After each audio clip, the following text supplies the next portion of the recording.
நமது அனுதின மன்னா ஊழியங்களின் வாழ்த்துக்களுடன் இன்றைய நற்செய்தி. ஜெபம் முக்கியமானது. இன்றைய வேதாகம பகுதி 2 ராஜாக்கள் 20:1-6 வரையுள்ள வசனங்கள்.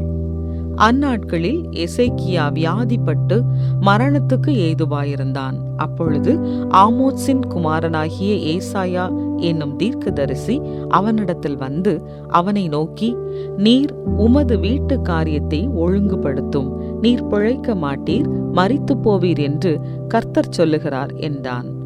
அப்பொழுது எசேக்கியா தன் முகத்தை சுவர்புறமாக திருப்பிக் கொண்டு கர்த்தரை நோக்கி, கர்த்தாவே, நான் உமக்கு முன்பாக உண்மையும் மன உத்தமமுமாய் நடந்து உமது பார்வைக்கு நலமானதை செய்தேன் என்பதை நினைத்தருளும் என்று விண்ணப்பம் பண்ணினான். எசேக்கியா மிகவும் அழுதான். ஏசாயா பாதி முற்றத்தை விட்டு அப்புறம் போகிறதற்கு முன்னே கர்த்தருடைய வார்த்தை அவனுக்கு உண்டாகி அவர் சொன்னது, நீ திரும்பி போய் என் ஜனத்தின் அதிபதியாகிய எசேக்கியாவை நோக்கி, உன் தகப்பனாகிய தாவீதின் தேவனாயிருக்கிற கர்த்தர் சொல்லுகிறது என்னவென்றால், உன் விண்ணப்பத்தை கேட்டேன், உன் கண்ணீரை கண்டேன். இதோ நான் உன்னை குணமாக்குவேன். 3ஆம் நாளிலே நீ கர்த்தருடைய ஆலயத்துக்கு போவாய். உன் நாட்களோட 15 வருஷங்களை கூட்டுவேன். உன்னையும் இந்த நகரத்தையும் அசீரியா ராஜாவின் கைக்கு தப்புவித்து என் நிமித்தமும் என் தாசனாகிய தாவீதின் நிமித்தமும் இந்த நகரத்துக்கு ஆதரவாய் இருப்பேன் என்று சொல் என்றார். குறிப்பு வசனம்: உன் விண்ணப்பத்தை கேட்டேன், உன் கண்ணீரை கண்டேன். இதோ நான் உன்னை குணமாக்குவேன். 2 ராஜாக்கள் 20:5. நடக்கவிருக்கும் என் உறவினரின் மூளை ஸ்கேனுக்காக ஜெபியுங்கள். என் குழந்தைகள் மீண்டும் தேவாலயத்திற்கு வரவேண்டும், அதற்காக ஜெபியுங்கள்.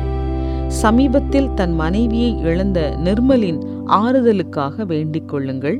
இது போன்ற ஜெப விண்ணப்பங்களை எங்களின் ஜெப ஊழிய குழு வாரந்தோறும் பெறுகிறது. நாங்கள் அதற்காக ஜெபித்து பதில் கடிதத்தையும் அனுப்புவது வழக்கம். ஜெப விண்ணப்பங்கள் ஏராளமாக இருப்பதினால் சில வேளைகளில் எங்களுடைய முயற்சி மற்றவர்களால் கவனிக்கப்படாத வகையில் இருக்கும். ஆனால் சமீபத்தில் நிர்மல் என்பவர் இறந்து போன தன்னுடைய மனைவியின் இரங்கல் செய்தியின் நகலுடன் ஒரு நன்றி கடிதத்தையும் வைத்து அனுப்பியிருந்தார். அதை பார்த்த பின்பு எங்களுடைய சோர்வான சிந்தை மாறியது. எங்கள் ஜெபமானது தேவைப்படுவோருக்கு ஆறுதல் அளிக்கிறது என்பதையும், ஜெபம் மிகவும் அவசியம் என்பதையும் நான் புதிதாக உணர்ந்தேன்.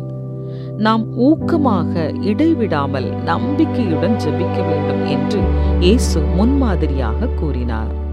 பூமியில் அவர் வாழ்ந்த காலம் குறைவாகவே இருந்தது. ஆனால் அவர் ஜெபிப்பதற்காக தனியாக நேரம் செலவழிப்பதற்கு முக்கியத்துவம் கொடுத்தார். 100கணக்கான ஆண்டுகளுக்கு முன்பு இஸ்ரவேலின் ராஜாவான எசேக்கியாவும் இந்த பாடத்தை கற்றுக்கொண்டார். ஒரு வியாதியின் நிமித்தம் அவர் சீக்கிரம் மரிக்கப் போகிறார் என்று அறிவிக்கப்பட்டது.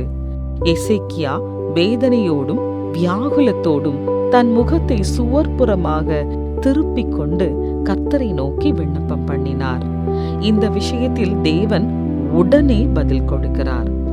தேவன் எசேக்கியாவின் வியாதியை சுகமாக்கி அவருக்கு 15 ஆண்டுகள் ஆயுசு நாட்களை பெருக பண்ணி அவருடைய எதிரிகளிடமிருந்து இளைப்பாறுதலையும் வாக்கு பண்ணுகிறார்.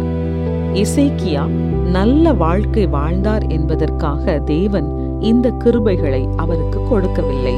மாறாக என் நிமித்தமும் என் தாசனாகிய தாவீதின் நிமித்தமும் தேவன் அவருக்கு கிருபை அளிப்பதாக கூறுகிறார்.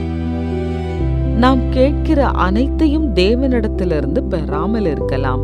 ஆனால் தேவன் நம்முடைய அனைத்து ஜெபங்களையும் கேட்டு கிரியை நடப்பிக்கிறவராய் இருக்கிறார் என்பதை நாம் உறுதியாக நம்பலாம். இன்று உங்கள் வாழ்க்கையில் யாருக்கு உங்களுடைய ஜெபம் தேவைப்படுகிறது? இடைவிடாமல் ஜெபிக்குமாறு உங்களை நீங்களே எப்படி நினைவூட்டிக் கொள்ளலாம்? பரலோக தகப்பனே, என் ஜெபங்களை கேட்பதற்காய் உமக்கு நன்றி.